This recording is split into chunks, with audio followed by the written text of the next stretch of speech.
नमस्कार साथियों, आज हम सीखेंगे कि हाइपरबोला को कैसे ट्रेस किया जाता है। इसके लिए हमने एक स्केल लिया, इसमें 2 छेद करे और एक डोरी लगाई और ये डोरी ऐसी हो जिसकी लंबाई इस स्केल से थोड़ी कम हो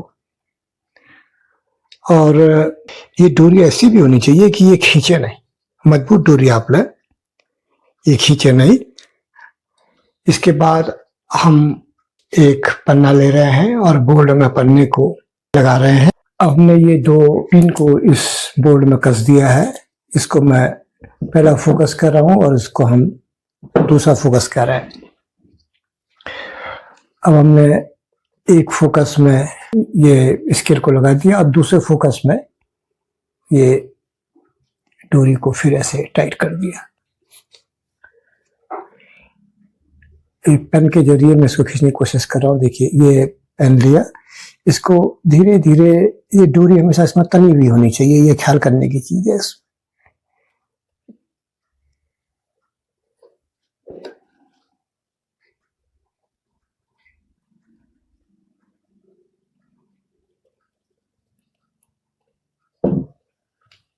और अब दूसरी साइड को अगर हम करें तो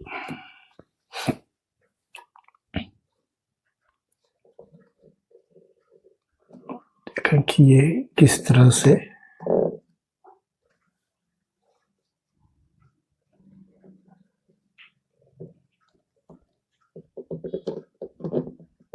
ये डोरी आपकी तनी होनी चाहिए। इसको मैंने फिर पूरा कर दिया। अब सेम चीज को ये दूसरे फोकस से करेंगे। इसको निकाला और इसको यहां लगा दिया, इस फोकस में लगा दिया और इस डोरी को फिर यहां लगा दिया। इसको नीचे से ले ले।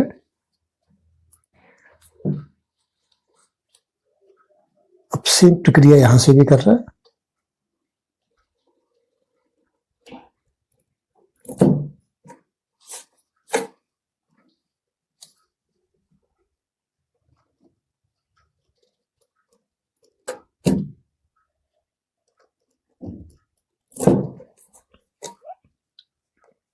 और फिर इसको दूसरी ओर ले लिया।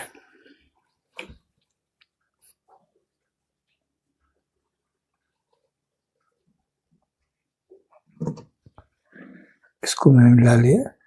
तो आप देख रहे हैं कि ये हाइपरबोला हमारा बन गया। हम जानते हैं कि हाइपरबोला ऐसे बिंदुओं का बिंदुपथ है जिनकी 2 निश्चित बिंदुओं, जिनको हम फोकस कर रहे हैं, उनसे दूरियों का अंतर नियत होता है। तो इसको हम चेक कर लेते हैं। अगर हम एक पॉइंट ये लें,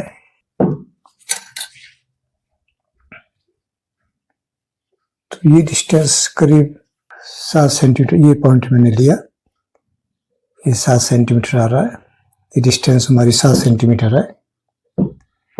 और फिर यहां से ये डिस्टेंस को ले रहे हैं, तो ये डिस्टेंस हमारी करीब 10.5 आ रही है, 10.5 आ रही है। तो 10.5 - 7 = 3.5 सेंटीमीटर। अगर मैं कोई दूसरा पॉइंट लूं, मान लीजिए मैं ये पॉइंट लूं,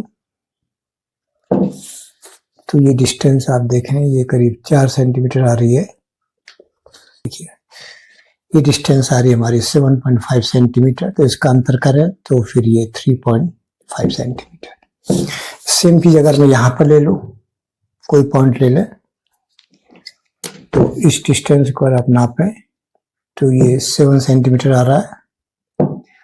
और फिर इस डिस्टेंस का अगर यहां से करें तो ये 10.5 सेंटीमीटर आ रहा है। तो ये 3.5 सेंटीमीटर फिर हो गया। और अगर हम इसी चीज को यहां से लें, इसमें कोई पॉइंट को लें, ये डिस्टेंस को ले लिया, ये डिस्टेंस हमारी 11 आ रही है, तो ये डिस्टेंस 7.5 आ रही है। तो इसका डिफरेंस भी हमारा 3.5 सेंटीमीटर हो गया। अगर मैं यहाँ पर कोई पॉइंट लूँ, ये डिस्टेंस हमारी आ रही है 8.5। अब इस डिस्टेंस को यहाँ से ले तो ये देख रहे हैं आप, ये ठीक 12 सेंटीमीटर ही आ रही है। तो 12 माइनस 8.5 बराबर 3.5 सेंटीमीटर। इसका आप देख रहे हैं कि ये ऐसे बिंदुओं का बिंदुपथ हो रहा है जिनकी इन दो निश्चित बिंदुओं जिनको हम फोकाई कर रहे हैं या फोकस कर रहे हैं, उनसे जो दूरियों का अंतर है वो नियत हो रहा है। यानी ये दूरी जो है और ये दूरी, इसका जो अंतर है, अगर मैं इस दूरी से बड़ी में से छोटी घटाऊंगा तो ये करीब 3.5 आ रहा है इस पूरे हाइपरबोला में। आप देखिए, अगर मैं यहां से इसको लूं, ये डिस्टेंस लूं और यहां से फिर इसको लूं तो इसका अंतर भी हमारा 3.5 आ रहा है। अगर मैं इसको लूं तो आप देखें, इसको मिलाएंगे और यहां से इसका जो अंतर लूं, यहां से ये माइनस ये करें तो ये भी 3.5 आ रहा है। अगर मैं इसको मिला दूं और ये दोनों वर्टेक्स जो हैं, ये वर्टेक्स और ये जो वर्टेक्स है, इनके बीच का डिफरेंस भी आप देखिए, ये एक्यूरेट 3.5 आ रहा है। और जब इक्वेशन जब आप लिखते हैं हाइपरबोला के X square upon A square minus Y square upon B square बराबर 1, इसकी इक्वेशन होती है। तो ये जो ए है इसका दुगना 2a जो है उसकी जो डिस्टेंस आ रही है वो यहाँ पर को ये इसी डिस्टेंस को हम 2a कहते हैं। ये दो शीर्षों के बीच की जो डिस्टेंस है इसको हम 2a कहते हैं और इसका मान भी 3.5 सेंटीमीटर ही आ रहा है। इसको आप देखें यहाँ पर कोई एक्यूरेट 3.5 सेंटीमीटर आ रहा है। तो हाइपरबोला ऐसे बिंदुओं का बिंदुपथ है जिनकी दो निश्चित बिंदुओं जिनको हम फोकस कर रहे हैं उनसे दूरियों का जो अंतर है वो नियत होता है और ये 2a के बराबर होता है। यानी एक शीर्ष से दूसरे शीर्ष के बीच की जो डिस्टेंस है उसके बराबर ये होता है। अगर इस पॉइंट को मैं यहां पर लूं तो यहां से इस फोकस की दूरी मान लीजिए c है और इस बिंदु से दूसरे फोकस की दूरी, ये दूरी जो है, दोनों दूरियों का अंतर, इस दूरी और इस दूरी का अंतर को अगर आप देखेंगे तो इसका मान भी 2a ही आएगा, क्योंकि ये डिस्टेंस जितनी है ये c है तो ये डिस्टेंस भी हमारी c है। यहां से लेकर यहां तक जो डिस्टेंस है इसका मतलब हो गया ये 2a है और ये c है, 2a प्लस c है। और ये डिस्टेंस को अगर आप देखें ये क्या है, c है, तो इसका अंतर करिए आप, 2a प्लस c और c का अंतर करिए तो ये c कट गया तो 2a ही बच गया। आप इसको थोड़ी जो समझें कि जैसे ये आपका इलिप्स होता है, इलिप्स में तो ये डिस्टेंस 2a है और ये डिस्टेंस आपकी 2b होती है। ये मेजर एक्सिस है और ये माइनर एक्सिस उसमें होता है। तो एक शीर्ष से दूसरे शीर्ष के बीच की जो डिस्टेंस है वो 2a होती है इलिप्स में। एक शीर्ष से दूसरे शीर्ष की डिस्टेंस 2a होती है।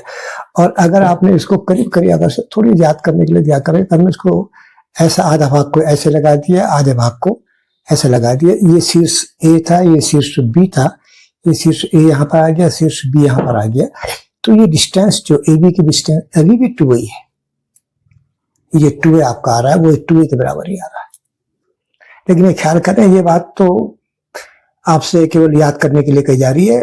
हाइपरबोला बिल्कुल डिफरेंट कर्व है। आप जानते हैं कि हाइपरबोला में जो ई का मान होता है ग्रेटर देन 1 होता है, इसेंट्रिसिटी कहते हैं। इलिप्स की इसेंट्रिसिटी लेस देन 1 होती है। पैराबोला की इक्वल टू 1 होती है और सर्किल की ई बराबर 0 होती है। तो जब आप हाइपरबोला को ऐसे ट्रेस करेंगे या इलिप्स को आप ट्रेस करते हैं या पैराबोला को आप ट्रेस करते हैं तो आपके अंदर एक बेहतर समझ इन कर्व्स की होती है। ये कर्व है, चाहे आप इलिप्स का है, चाहे आप पैराबोला का है, सर्किल का है या हाइपरबोला का है, ये सब कर्व्स हैं, 1 डायमेंशनल है। और फिर इसको किसी और तरीके से यूज करते हैं तो जैसे आपने पैराबोला का जो 3 डायमेंशनल होगा वो पैराबोलॉइड होता है, इलिप्स का जो 3 डायमेंशनल होता है वो इलिप्सॉइड होता है, जैसे अंडा आपका है। पैराबोलॉइड जैसे आपके छतों में डिश एंटीना लगा है, पैराबोलॉइड है, वो पैराबोला नहीं है, पैराबोलॉइड है।